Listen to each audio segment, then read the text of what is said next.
আমরা 3 ভাই 3 ভাগে কোরবানি দেই। এক ভাইয়ের অবস্থা ভালো, তাই সে বেশিরভাগ টাকা দেয়, আর আমরা অল্প কিছু পরিমাণ শরিক হই। তাহলে কি আমাদের কোরবানি আদায় হবে কি? এটা একটা গুরুত্বপূর্ণ প্রশ্ন। কোরবানি দেওয়ার ক্ষেত্রে বিশেষ করে যখন ভাই ব্রাদাররা মিলে কোরবানি দেন, তখন এরকম পরিস্থিতি তৈরি হয়। একটা গরুর দাম ধরুন 70,000 টাকা, তো এক ভাই তার উপার্জন অনেক কম, সেজন্য সে 5,000 টাকা দিচ্ছে, আর বাকি টাকা যেটা আছে সেটা হয়তো বাকি ভাইরা দিচ্ছে। কোরবানি হবে কিনা? উত্তর হলো কারণ কোরবানি হবে না। কোরবানিতে যে কোনো একটা পূর্ণ অংশ নিতে হবে। 7 ভাগের একটা পরিপূর্ণ অংশ, 7 ভাগের 1 ভাগ, 7 ভাগের 2 ভাগ, 3 ভাগ, 4 ভাগ, সর্বনিম্ন 1 ভাগ নিতে হবে। ভগ্নাংশ নেওয়া যাবে না, অর্থাৎ 1 ভাগেরও অর্ধেক নেওয়া যাবে না। 2 মিলে 1 ভাগ নিয়েছে, তখন সেটা গোস্ত খাওয়া হবে। পশু জবাই হয়ে গেছে সেই পদ্ধতিতে, গোস্ত খাওয়া হবে, কিন্তু কোরবানি হবে না। কোরবানি বিশুদ্ধ হইতে হলে প্রত্যেককে পূর্ণাঙ্গ একটা ভাগ নিতে হবে। হ্যাঁ, এখন এমন হতে পারে যে এক ভাইকে আল্লাহ আর্থিক সচ্ছলতা দিয়েছেন, বাকিদেরকে দেন নাই, তো কি হবে? তখন সচ্ছল তিনি তার পক্ষ থেকে কোরবানি দিয়ে বাকি সবার পক্ষ থেকে দিবেন, যে ঠিক আছে তোমার পক্ষ থেকে একটা শেয়ার, তুমি টাকা দিলা না, আমি তোমারটা দিয়ে দিলাম, এটা হতে পারে। অথবা আরেকটা হতে পারে যে ঠিক আছে তুমি অল্প টাকা কামাই করছো, মাত্র 5,000 টাকা আছে, তুমি টাকা না দিলে তোমার কাছে ভালো লাগতেছে না, তুমি টাকা দিলে তোমার কাছে খুশি হবে, তো সেক্ষেত্রে 5,000 টাকা তুমি আমাকে দিয়ে দাও, এটা কোরবানির শেয়ার। আমি কোরবানিতে এটা লাগাবো, সেটা ভিন্ন বিষয়, তুমি শেয়ার হিসেবে দিলে না, এটা হতে পারে। প্রবাসীরা অনেকে একটা কাজ করে, বিশেষ করে মিডল ইস্টে যারা থাকে, অনেক প্রবাসীরা কোরবানি ঈদের দিন নিজেরা একটা ছাগল জবাই করে। তো রুমে 5 জন থাকে, এখন 5 জন মিলে একটা ছাগল জবাই করলে ওই ছাগলের টাকা তারা ভাগ করে। এই যে এক ছাগলে কয়জন শরীক হতে পারবে, কয়জন কোরবানি দিতে পারবে? একজন, ভগ্নাংশ দেওয়া যাবে। তাহলে একজন কোরবানি দিলে রুমের যে কোনো একজন কোরবানি দিবে, তো বাকি 4 জন তারা কি বসে বসে খাবে? বসতে তো সবাই খাবে, তো এই জন্য তারা 5 জন মিলে ভাগ করে টাকা দেয়। এখানে কারণে আসলে কোরবানি হবে, জবাই করা হবে, পশুর গোশত খাওয়া হালাল হবে, কিন্তু কোরবানি হবে। যদি কোরবানি হতে হয় তাহলে এমন করা যেতে পারে, 5 জন মিলে টাকা দিল, একজন দিয়ে বললো ভাই আপনি মুরব্বী মানুষ, বড় মানুষ, বা আপনি যে কোনো কারণে আমাদের থেকে ভিন্নতর, তো এই টাকাটা আমরা সবাই তুলে আপনাকে দিলাম, কোরবানিটা আপনার তরফ থেকে আপনি দেন, সবটা একজন সবাই খাই, বা এই বছর আপনার তরফ থেকে হলো, পরের বছর আমরা আবার সবাই টাকা বসে দিলাম, ভাই আরেকজন হলো, টাকা আপনাকে দিয়ে দিলাম আপনার তরফ থেকে, কোরবানিটা একজনই হবে। ঠিক একইভাবে গরুতে ভগ্নাংশ, এটার ভাগ এভাবে আপনার শরীক পাওয়া যাবে, পূর্ণাঙ্গ একটা অংশের শরীক, তারপর কোরবানি হবে। মানুষ জাতিকে কি আল্লাহ নিজ হাতে তৈরি করেছেন? যদি করেও থাকেন তাহলে একজন মানুষকে তৈরি করতে কত সময় লেগেছে? কেননা একজন বক্তা দাবি করেছে ওনার তরিকার আরেক বক্তাকে তৈরি করতে নাকি আল্লাহ 30 বছর সময় লেগেছে। ইন্নামা আরাদা শাইআন আন ইয়াকুলা লাহু কুন ফায়াকুন। আল্লাহ রাব্বুল আলামিন বলেছেন, আল্লাহ যখন কোন জিনিস সৃষ্টি করতে চান তখন আল্লাহ বলেন হও, হয়ে যায়।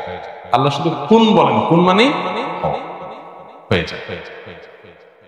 গোটা সৃষ্টি জগৎ তৈরি করা আল্লাহর জন্য মানে এক কুন বলার সময় নয়, তাই না? আল্লাহ যা চান সেটাই হয়ে যায়। এরপর আল্লাহ তাআলা এই নবমণ্ডল এবং ভূমণ্ডল, এই মহা সৃষ্টি আল্লাহ তাআলা সৃষ্টি করেছেন 6 দিনে। যেটা আল্লাহ তাআলা কোন বললে হয়ে যেটা 6 দিনে কেন করেছেন, তিনি অনেক আলাপ আছে। আল্লাহ তাআলা আগে একটা সৃষ্টি করেছেন, পরে একটা সৃষ্টি করেছেন। এখানে মানুষকে কাজের ধারাবাহিকতা, প্রত্যেকটা কাজ করার ক্ষেত্রে একটা সিস্টেমিক্যাল ওয়ে অবলম্বন করা, একটা ধারাবাহিকতা মেনটেন করা, কোনটা আগে কোনটা পরে, সে শৃঙ্খলা রক্ষা করে কাজ করা, এটার শিক্ষা দেওয়ার জন্য আল্লাহ তাআলা এই সময় নিয়েছেন। কিন্তু আল্লাহ তাআলার সময়ের প্রয়োজন নেই। যেখানে কোরআনে আল্লাহ তাআলা বলেছেন যে এই মহাসৃষ্টি নবমণ্ডল ভূমণ্ডল সৃষ্টি করেছেন আল্লাহ তাআলা 6 দিনে, সেখানে এক বক্তা সৃষ্টি করছে আল্লাহ 30 বছর লাগছে। আল্লাহর শানে এ ধরনের কথা বলা ঈমান যাওয়ার মতো বেয়াদবি, ভয়ঙ্কর কথা, যে আল্লাহর 30 বছর লাগছে, মানে উনি এত বড় হয়ে গেছে, ওনারে বানাইতে আল্লাহর 30 বছর লাগছে না। আপনি কোন আলেমের মর্যাদা বর্ণনা করবেন, তার যোগ্যতা থাকলে সেটা বলবেন, 100 বার বলেন, কিন্তু বলতে গিয়ে যদি আল্লাহর শানে বেয়াদবি করে ফেলেন, আল্লাহর জন্য তারে বানানো কঠিন হয়ে গেছে, সে এত বড়, তাহলে মানে আল্লাহর জন্য কঠিন করে ফেলছে বিষয়। মানে কোনো ক্ষেত্রে এক্ষেত্রে আল্লাহ মানে আল্লাহর সাথে তাকে আপনি আল্লাহ শক্তির সাথে তার সৃষ্টিকে আপনি কম্পেয়ার করলেন, মানে তার মাহাত্ম্য তুলতে গিয়ে আল্লাহর সাথে বেয়াদবি করলেন, কুফরি কুফরি কথা, এ ধরনের কথা। আল্লাহ তাআলা আমাদেরকে হেদায়েত দান করুন। নবীকে সৃষ্টি করতে আল্লাহ তাআলা তো আলাদা করে এত বছর লাগছে কোনো হাদিসে আমরা জানি না সাল্লাল্লাহু আলাইহি ওয়াসাল্লাম। সেখানে কোনো বক্তাকে সৃষ্টি করতে লাগবে কেন? আর আলাদা আলাদা করে আল্লাহ তো একজন একজন করে সৃষ্টি করেননি। আল্লাহ সৃষ্টি করেছেন আদম এবং হাওয়া, তাদের থেকে বাকি সব মানুষ সৃষ্টি করেছেন। আর সকল সৃষ্টি যত মানুষ কিয়ামত পর্যন্ত আসবে তাদের সবাইকে আল্লাহ তাআলা একসাথে আদম আলাইহিস সালামকে জান্নাত দিয়েছেন। এগুলো সবগুলো আল্লাহর জন্য একটা কুন বলার ব্যাপার। অতএব এই কথাগুলো ভ্রান্ত কথা। সবাই যখন জান্নাত তালাশ করবে ঠিক সেই সময় কেবল এক শ্রেণীর সুন্নি মানুষের নিকট জান্নাত নিজে এসে ধরা দিবে। ইসলামের আলোকে বিস্তারিত জানতে চাই, ঠিক এইসব পান আল্লাহ জানে। জান্নাত নিজে এসে ধরা দিবে, জান্নাতের ঠেকা পড়ছে। জান্নাতটা তো মায়ের হাতের মোয়া, হ্যাঁ, মামুর ভাইয়ের আবদার, যেটা নিজে এসে ধরা দিবে। যেখানে নবীজি আল্লাহর কাছে দোয়া করতেন, আল্লাহুম্মা ইন্নী আসআলুকাল জান্নাহ, আল্লাহ আপনার কাছে আমি জান্নাত চাই, মা কাররাবা ইলাইহা মিন কাওলিন ওয়া আমাল, এবং সে আমলের তৌফিক চাই যে আমল করলে জান্নাতের কাছে যেতে পারবে, যে আমলটা জান্নাতের কাছে নিয়ে যাবে। এটা দোয়া করছেন কে? নবীজি সাল্লাল্লাহু আলাইহি ওয়াসাল্লাম। আল্লাহুম্মা ইন্নী আসআলুকাল জান্নাতা ওয়া মা কাররাবা ইলাইহা মিন কাওলিন ওয়া আমাল। আল্লাহ সেই কথা, সেই কাজ আপনি আমাকে করান, সেই কাজের পথে আমাকে গাইড করেন, সেই কাজগুলো করার তৌফিক দেন যেগুলো করলে জান্নাতের কাছে আমাকে নিয়ে যাবে।